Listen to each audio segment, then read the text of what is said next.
ETF index mutual funds నేర్చుకుని stock మార్కెట్లో రాణించాలనుకుంటున్నారా? వెంటనే ఈ నెంబర్కి కాల్ చేయండి.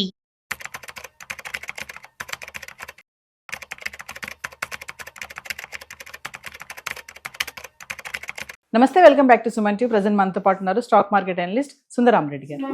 నమస్తే సార్. నమస్తే. సార్, మార్చ్ 16 మండే, మరియు సార్ మార్కెట్ అప్డేట్ గురించి మాట్లాడుకుంటే ఈరోజు ప్రపంచవ్యాప్తంగా ఈ వార్ యొక్క ఎఫెక్ట్స్ కొంచెం తగ్గినట్టు కనపడుతున్నాయండి. ఎందుకంటే గ్యాప్ వచ్చింది కదా Saturday Sunday 2 days. And American futures అయితే ఇప్పుడు +0.5లో ట్రేడ్ అవుతున్నాయి. అంటే పాజిటివ్ బ్యాస్ మీద ట్రేడ్ అవుతుంది అనుకోవాలి. ఆ క్లూస్ తోటి ఏషియన్ మార్కెట్లో మెజారిటీ స్టాక్ మార్కెట్స్ అన్ని కూడా న్యూట్రల్గా ట్రేడ్ అవుతున్నాయి. అంటే హాంకాంగ్ రఫ్గా +1లో ఉంది. అంటే కొరియన్ మార్కెట్ +1లో ఉన్నాయి. చైనా మార్కెట్ న్యూట్రల్లో ఉన్నాయి. అండ్ ఆస్ట్రేలియా, న్యూజిలాండ్ ఈ టైప్ కూడా మార్కెట్స్ అన్ని కూడా న్యూట్రల్గా ఉన్నాయి. సో మొత్తాన్ని చూసుకుంటే వరల్డ్ మార్కెట్లో ఈ వరల్డ్ సంబంధించిన ప్యానిక్ ఈ వీక్ మండే స్టార్టింగ్ రోజు కొంచెం తగ్గినట్టు కనపడతా ఉంది. అందులో క్రూడ్ కూడా కొంచెం బ్యాలెన్స్గా ఉంది ఈరోజు. అండ్ గోల్డ్, సిల్వర్ బాగా డ్రాప్ అయింది. సిల్వర్ ఈరోజు ఆల్మోస్ట్ 4% అండ్ గోల్డ్ 2% డ్రాప్ అయింది. రూపీ అయితే స్టేబుల్గా ఉంది. మొత్తానికి మార్కెట్ బాగా ఓవర్ సోల్డ్లో ఉంది కాబట్టి మధ్యాహ్నం వరకు కూడా మార్కెట్ వాలటిలిటీ గ్రోత్ ఉంది. అంటే ఉదయం -30కి వెళ్ళిపోయింది, తర్వాత +130కి వెళ్ళిపోయింది, తర్వాత మళ్ళీ -140 దాకా వెళ్ళింది, తర్వాత మళ్ళీ +300 దాకా వెళ్ళింది నిఫ్టీ. అంటే ఈరోజు మొత్తం మార్కెట్ దగ్గర దగ్గర 700 పాయింట్ల దాకా మూవ్ దీనికి ముందుకి. ప్లస్ మైనస్ బాగా స్వింగ్ అవుతుంది. బట్ మధ్యాహ్నం నుంచి మాత్రం స్టేబుల్గా వన్ వే రూట్లో Sensex 1200 points and Nifty 300 point దాకా మూవ్ అయింది అనమాట. మొత్తానికైతే పాజిటివ్ క్లోజ్ అయింది చాలా రోజుల తర్వాత. ఏదో చెప్తారు కదా ఎన్నో రోజుల నుంచి వెయిట్ చేసిన ఉదయం అని, అది ఈ రోజు కొంచెం స్టేబుల్ అయింది అనమాట మార్కెట్. అంటే కొన్ని సెక్టర్స్ రియల్గా పర్ఫామ్ చేసినాయి ఈరోజు. అండ్ ఆటో అనుకోండి 1.4% చాలా స్ట్రాంగ్ పాజిటివ్ క్లోజ్ అయింది. And financial services 1.2, and private banks 1%, and bank Nifty +1%, and Nifty 0.8%, and FMCG 0.8, and PS banks 0.3, and total market 0.27. మొత్తానికైతే చాలా వరకు స్టాక్స్ సెక్టర్స్ రికవరీ మోడ్లో ఉన్నాయన్నమాట. అంటే ఫస్ట్ బాటం ఒక గ్రీన్ క్యాండిల్ ఏర్పడింది అనమాట ఈరోజు. మనం దాన్ని టెక్నికల్గా స్వింగ్లో అంటాం. అంటే ఈ రోజులో సస్టైన్ కనుక అయిందంటే రేపటి నుంచి పెరిగే ఛాన్స్ ఎక్కువ ఉందన్నమాట. అలాగే కొన్ని సెక్టర్స్ అయితే మాత్రం ఇంకా పడుతూనే ఉన్నాయండి ఈరోజు. అండ్ ఈరోజు మనం చూసుకుంటే ఎనర్జీ సెక్టర్ బాగా పర్ఫామ్ చేస్తుంది కదా లాస్ట్ 1 వీక్ నుంచి. అది ప్రాఫిట్ బుకింగ్ స్టార్ట్ అయినట్టుంది. అది 1% డౌన్ అయింది.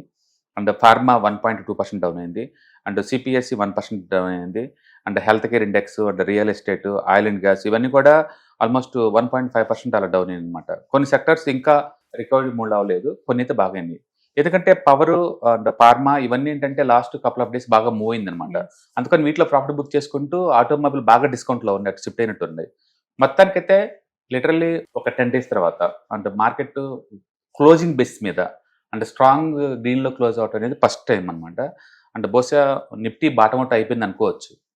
ఏదైనా సరే నెక్స్ట్ 1 వీక్ కనుక మార్కెట్ ఈ లో కట్ అవ్వకుండా ఉంటే కనుక మళ్ళీ రికవరీ మూడ్కి ట్రై చేస్తుంది అనమాట. బట్ టూ మచ్ వాలటిలిటీ ఉంది, అందులో డౌట్ లేదు. అండ్ ఈరోజు విఏఎక్స్ కూడా -5, దట్ ఈస్ గుడ్ సైన్ అనమాట. ఫియర్ తగ్గుతుంది అండ్ మార్కెట్ రికవరీ స్కోప్ ఎక్కువ ఉంది అంటానికి. మొత్తానికైతే అన్ని సెక్టార్స్ పార్టిసిపేట్ చేయలేదు కానీ బట్ ఏ అయితే బాగా సోల్డ్ అయిపోయినాయో అవన్నీ కూడా ఈరోజు రికవరీ స్టార్ట్ అయింది. లైక్ ఫినాన్స్ అండ్ ఆటోమొబైల్స్ చాలా స్ట్రాంగ్గా బౌన్స్ అయినాయి.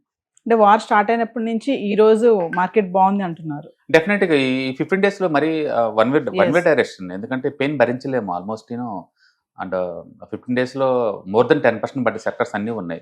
మనం ఏదో మ్యూచువల్ ఫండ్స్, ఈటీఎఫ్ సేఫ్టీ అనుకుంటాం, అదే -10కి వచ్చినట్టు ఊహించుకోండి మీరు ఇంకా.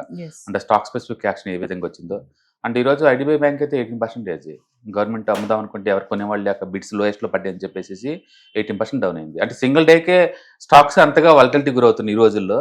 అండ్ ఇండెక్స్లో 10% డౌన్ అయింది లాస్ట్ 1 వీక్లోనే. అంటే too much over sold, pain భరించలేము అనమాట. అందుకే రిటైలర్స్కి don't enter the stocks, always go for mutual funds అని చెప్పేది. ఎందుకంటే కొంత సేఫ్టీ ఉంటుంది, రికవరీ స్పీడ్గా ఉంటుంది అనమాట వాటిలో. మొత్తానికి చాలా రోజుల తర్వాత ఆల్మోస్ట్ వార్ స్టార్ట్ అయిన తర్వాత 15 డేస్ తర్వాత క్లోజింగ్ బేసిస్ మీద మార్కెట్ పాజిటివ్ బయాస్ మీద క్లోజ్ అయింది. అండ్ మెజారిటీ స్టాక్స్ అన్ని కూడా లీడింగ్లోకి వస్తుంది అనమాట.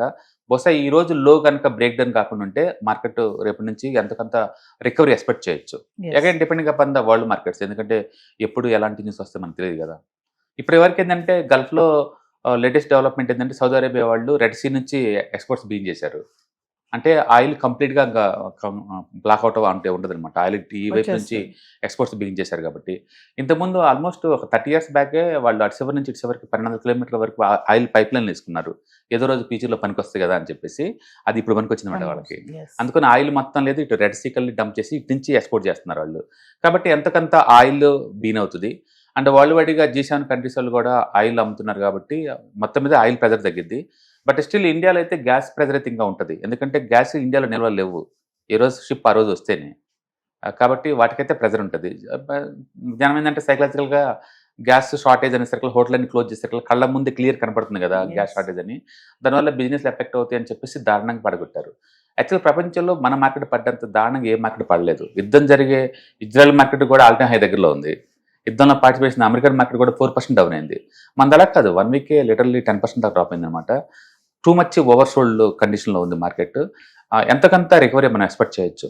అండ్ ఈ రోజు లో కనుక కట్ అవ్వకుండా ఉంటే, అండ్ ఈరోజు ఫస్ట్ సిగ్నేచర్ అనమాట మార్కెట్ హోల్డ్ చేసింది అంటానికి. మేబీ రేపటి నుంచి రికవరీ స్టార్ట్ అవ్వచ్చు. వార్ ఇంపాక్ట్ ఎలా ఉంది అనుకోవచ్చు సార్? అంటే 15 days అవుతుంది కదా వార్ స్టార్ట్ అయ్యి. మిగతా వార్స్ తో పోల్చుకుంటే ఈ వార్స్ సంథింగ్ స్పెషల్ అండి. ఎందుకంటే అమెరికా వేరే వాళ్ళతో యుద్ధానికి వచ్చిందంటే వేరే వాళ్ళు కంప్లీట్గా సరెండర్ అవుతాడు. బట్ ఈసారి అట్లా కాదు, వాళ్ళు ఎకనామికల్ వార్ లాగా ఉంది ఇది. ఎందుకంటే అమెరికా వాళ్ళ మీద షిప్ వేయగానే వాళ్ళు వెంటనే గల్ఫ్ కంట్రీస్ మీద వేస్తున్నారు. అండ్ ఆయిల్ మిగతా వరల్డ్ మొత్తం ఎఫెక్ట్ అవుతుంది అనమాట. ఊహించుకోండి, ఆయిల్ ఆల్మోస్ట్ 40% పెరగటం, అంటే గ్యాస్ వరల్డ్ వైడ్గా 20% పెరగటం, వరల్డ్ వైడ్గా రిపుల్స్ క్రియేట్ చేసింది అనమాట. ఇరాన్ లాంటి చిన్న కంట్రీ అమెరికా లాంటి పెద్ద ఎకానమీ ఢీకొట్టి ఇంత హడావుడి చేస్తాను ఎవరు అనుకోరు. అంటే వాళ్ళు డైరెక్ట్ ఛాలెంజ్ చేస్తున్నారు గల్ఫ్ కంట్రీస్లో అమెరికన్ కంపెనీస్ 8ని వదలవని. ఏది ఫేస్బుక్, మెగా, యాపిల్ 8ని సరే గల్ఫ్ రీజన్లో ఉండడానికి వెళ్ళదు అన్నట్టు వాళ్ళు ఇచ్చేస్తున్నారు. కాబట్టి అమెరికా ఈ యుద్ధంలో గెలిచే ఛాన్సే లేదు. అండ్ అమెరికా పరువు బాగొట్టుకుంటుంది. అండ్ చాలా చాలా మనీ అవుతుంది. అండ్ యుద్ధం అంత ఈజీగా ఇప్పుడల్లా క్లోజ్ అయ్యే ఛాన్సే లేదు. ఇలాగే కంటిన్యూ అవుతాయి సార్. మరి ఏంటి పరిస్థితి ఏంటంటే మార్కెట్ నేను అనుకోవటం ఏంటంటే 3 రకాల అవుట్పుట్స్ ఉండొచ్చు యుద్ధం వల్ల. ఒకటి, అమెరికా వాళ్ళకి అరెగెన్స్ ఎక్కువ కాబట్టి వాళ్ళు సారీలు చెప్పారు కానీ లేకపోతే యుద్ధం కాంపన్సేషన్ పే చేయడం లాంటివి చేయరు. అదే టైంలో వాళ్ళు యుద్ధం ఒకళ్ళ బూతుల యుద్ధం అంటే భూమి మీదకి దిగి సైన్యాన్ని పంపించి అప్పై చేద్దామంటే అది కుదిరే పని కాదు. ఎందుకంటే వాళ్ళు వియత్నంలో అట్ట ఫ్లాప్ అయింది ఆ థీమ్. అండ్ మన కంట్రీ పక్కన ఆఫ్ఘనిస్తాన్ లో కూడా అక్కడ కూడా చాలా ఫ్లాప్ అయింది అది. అందుకని అమెరికా వాళ్ళు గ్రౌండ్ లోకి దిగి వాళ్ళ మీద యుద్ధం చేస్తారని అనుకోవట్లేదు. అండ్ రెండో ఛాయిస్ ఏంటంటే, అండ్ ఇట్లా ఆకాశం మీద నుంచి బాంబులు వేసుకుంటే నువ్వు ఎంతకాలం చేసినా మీకేం రాదు. అసలు యుద్ధం ఎందుకు చేశారో ఎవరో తెలియదు. ఒకవేళ యుద్ధం పరిస్థితి కనుక గవర్నమెంట్ మార్చడం అనుకుంటే మీరు అమెరికా వాళ్ళు ఫ్లాపినట్టే. ఎందుకంటే ఆయన బదులు వాళ్ళు కొడుకొచ్చాడు ఇప్పుడు లైన్లోకి. సేమ్ అదే గవర్నమెంట్ మళ్ళీ కంటిన్యూ అవుతుంది. కాబట్టి అమెరికన్ గవర్నమెంట్ అనుకున్నట్టు అక్కడ రిజమ్ చేంజ్ అవ్వలేదు, అది వర్కౌట్ అవ్వలేదు. అంటే థర్డ్ వన్, యుద్ధం ఇంతతో వదిలేసేసి వాళ్ళు బ్యాక్ వెళ్ళిపోయారు అనుకోండి, చివరికి ఇరాన్ వర్సెస్ ఇజ్రాయెల్ అవుతుంది. అంటే లాంగ్ టర్మ్ పాయింట్ ఆఫ్ లో ఇజ్రాయెల్ కూడా సఫర్ అవుతుంది. కాబట్టి యుద్ధంలో నిజంగా విన్నర్స్ ఎవరని చెప్పడం చాలా కష్టం. ప్రపంచం అయితే బాగా సఫర్ అయింది. అంటే గల్ఫ్ కంట్రీస్ లో, అరబ్ కంట్రీస్ పర్టికులర్ గా అమెరికాతో రిలేషన్షిప్స్ ని 1-2 సార్లు ఆలోచించే పని ఉంది. ఎందుకంటే వాళ్ళు దారుణంగా లాస్ అయ్యారు. మళ్ళీ వాళ్ళు మామూలు స్థితి రావడానికి it maybe take couple of months, years పట్టింది ఈజీగా. అందుకని ఈ యుద్ధం చేయడం వల్ల అమెరికా వాళ్ళు ఫిజికల్ గా లాస్ అవుతున్నారు, మెంటల్ గా లాస్ అవుతున్నారు, రిలేషన్షిప్ వైజ్ గల్ఫ్ కంట్రీస్ తో లాస్ అవుతున్నారు. అండ్ యుద్ధం ఖర్చు రోజుకి దగ్గర 20,000 కోట్లు పెడుతున్నారు ఖర్చు, దారుణంగా లాస్ అవుతున్నారు. లక్షల కోట్లు పోసి వాళ్ళు దీంట్లో ఏం సాధించారో తెలియదు కానీ, బట్ ఈ యుద్ధంలో సక్సెస్ ఏమైందని అనుకుంటే మాత్రం ఇరాన్ అనుకోవచ్చు. ఎందుకంటే ప్రపంచం మొత్తం నల్లాడిచ్చింది చిన్న దేశం కూడా. అంటే గల్ఫ్లో మొత్తం 14 దేశాలు అన్ని దేశాల మీద ఒంటరిగా పోరాడింది. అండ్ గొల్ల అయిపోయింది, ఆ దేశం కూడా గొల్ల అయిపోయింది. బట్ ఎవరి దీంట్లో విన్నర్ అంటే చెప్పడం కష్టం కానీ, బట్ అమెరికాకి అయితే విజయం అయితే ఖచ్చితంగా దొరకని వాళ్ళు. కాబట్టి యుద్ధం అప్పుడప్పుడు అలా లైక్ ఇండియా వర్సెస్ యుక్రెయిన్ లాగా 5 ఏళ్ల నుంచి ఎలా జరుగుతుందో ఈ యుద్ధం కూడా అలానే 2-3 ఏళ్ళు జరిగిద్దని అనుకుంటున్నాను. అందుకని ఈ యుద్ధానికి అంతం అంటే ఏముండదు. వస్తే సప్లై సైడ్ నెట్వర్క్స్కి ఆల్టర్నేటివ్ ఛానల్స్ ఏర్పడి మిగతా వాళ్ళందరూ మామూలు లైఫ్ గడుపుతూ ఉండొచ్చు. బట్ అక్కడైతే యుద్ధం జరుగుతూనే ఉంటుంది. Thank you.